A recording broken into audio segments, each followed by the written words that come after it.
Hi, how's it going? Good, how are you? I'm good. I'm Azariah. I'm April. Nice to meet you, April. Nice to meet you. So, I just kind of wanted to get an idea of what your past work experience was and just get an idea of what you're like as a person. So, I have a couple questions for you. The first one is, if you could just tell me a little bit about why you applied for this position.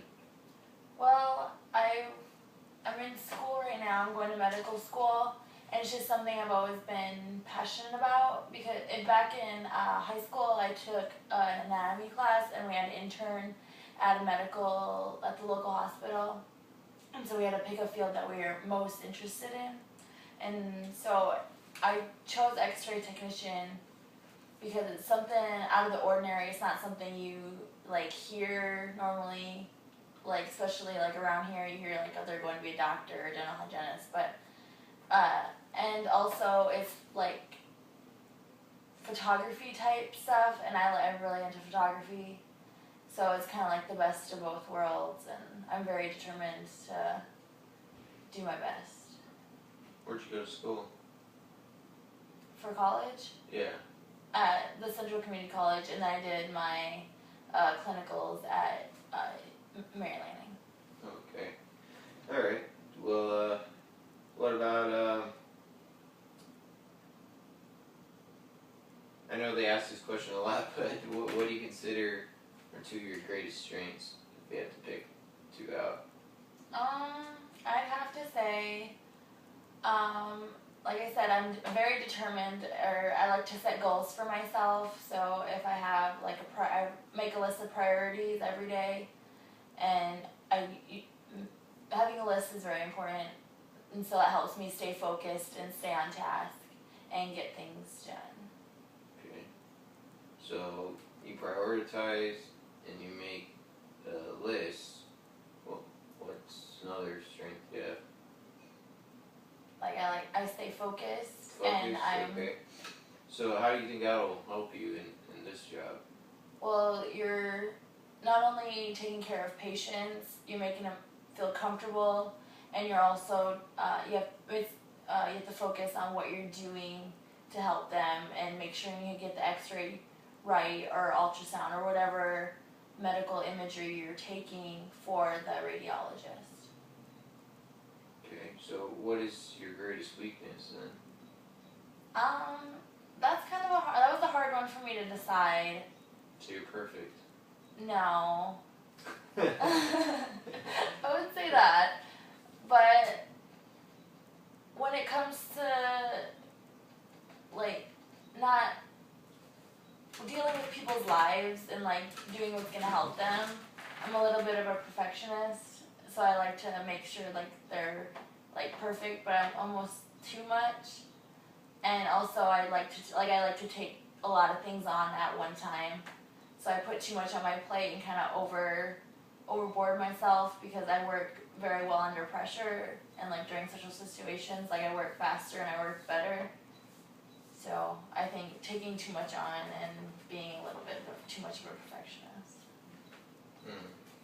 Okay. So tell us about a time when you had to work as a team, and what was your role on that team? Well, at my current job that I have now, I work with a team. We all work together. So me and another coworker usually have dual roles. So I'll do one thing and she'll do another, and then we'll swap. So we have to work together to meet people's needs and keep them happy and keep them satisfied with their service. So it's really important. I like working as a team, honestly, and I don't always like being a leader, but sometimes it's being a follower, and following directions is really easy for me to do. But I like working as a team. So you can be a leader and a follower. Mm-hmm. Okay. So give me a specific example when you're in one of those situations where you're under pressure, and how you handled it. Well, once again, at my current job, I work at a restaurant, so we get a lot of irate customers when their food doesn't come out right, or it's cold, or it's the wrong thing, or they didn't get it in time. So we deal with or I deal with a lot of pressurized situations, and so the most important thing would be to keep them calm and whether it's giving them something on the house or just to get them satisfied with their service by the end of their visit. Okay. So you try to correct the problem. Yeah, but at the same time, staying calm and making sure just to try to fizzle out the anger that they have if they're upset. Okay. So that kind of answered my next question. I was going to ask you about an upset customer, but you answered that. And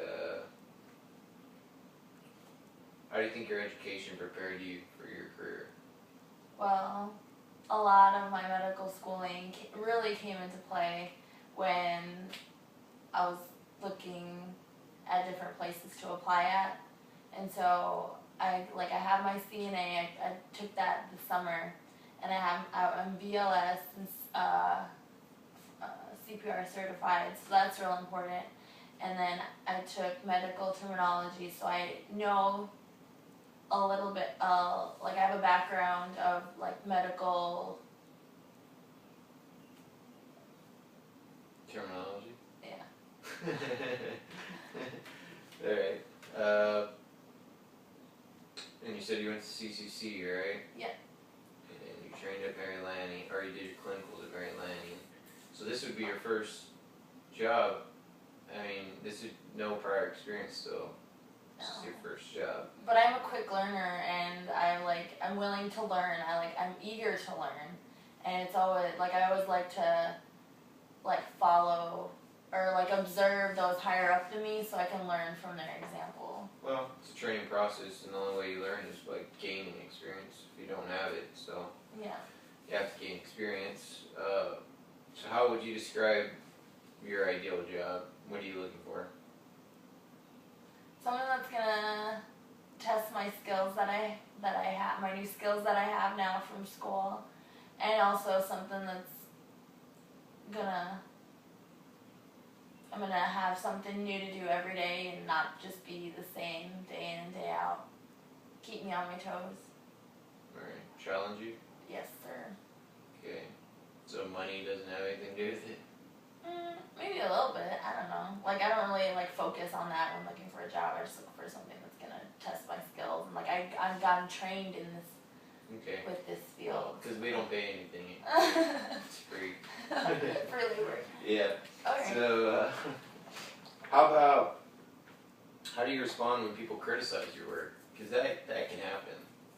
I believe it. Especially when you're first starting out. Yeah. I feel like I'm gonna hear that a lot because I don't really know as much as everybody else, so I'm not gonna do everything perfect the first time. But I think criticism is a really big aspect in helping my work get better, and it really helps me improve in my ability to do my job.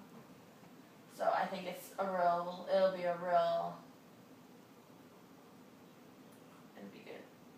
So you'll respond well to it. Yes. You're not gonna get upset about it. No, I won't get hurt. What if the person's a jerk? Are you gonna? Well, I do. What if the doctor is criticized? What if your radiologist is criticizing your work? I mean, I'm not gonna walk out. That's for sure. I mean, I spent all this time and effort going through school, so it's just gonna help me better myself and my quality of work. Yeah, they should know more. I mean, they've been there a lot longer than I have. They went to school a lot longer. So, yeah. Tell us about any characteristics you would associate with a successful supervisor. What do you look for in a supervisor as being successful at their job? Someone that doesn't just go around and give orders and be degrading, but they build the new people up, which is real important because then it makes them feel like they're not they're doing their job right, and also at the same time helps them gives them tips and pointers on how to improve their skills in the future. Okay, yeah, that'd be a good manager. This is my last question I had for you. what would you find most challenging if you were hired? What would you find most challenging about this position you're applying for? Well, I think being new, I think would be the biggest challenge because you don't know anybody and you don't really know as much as everybody else that's already there. So I think just getting into the groove of things would be the biggest challenge. And learning like everything all at one time, you get you get bombarded with all the new information and everything. Well, you have the knowledge, you have the head knowledge, you just don't have an understanding of the policies that the hospital has. And so, I suppose that'll come with time. yeah, you just learn the policies. We're just looking for someone that has the knowledge that's been in school. So, yeah, it's tough getting to know new people, but it's part of the job. You're gonna have to deal with people that you don't know all the time. Yeah. And I mean, And you're gonna have to be very personal with them too. So. And I'm real outgoing. Like I always smile. I always try to bring like optimism to the room and lighten the mood. If it's like I know they're there and they don't feel good, but I like to make them feel better. And, like they're not just another doctor visit. It's gonna be something to brighten their day. It's gonna be an April visit. Yes. Alright. Well, thanks for coming in. You're welcome. We'll look at it. I got 2 other people that I gotta talk to, and then I have the radiologist I have to talk to. I'm just working administration, so we'll talk to them and then human resources, and then we'll get it back to you. Alright, thank you. Yeah, it's It was meeting you. nice meeting you.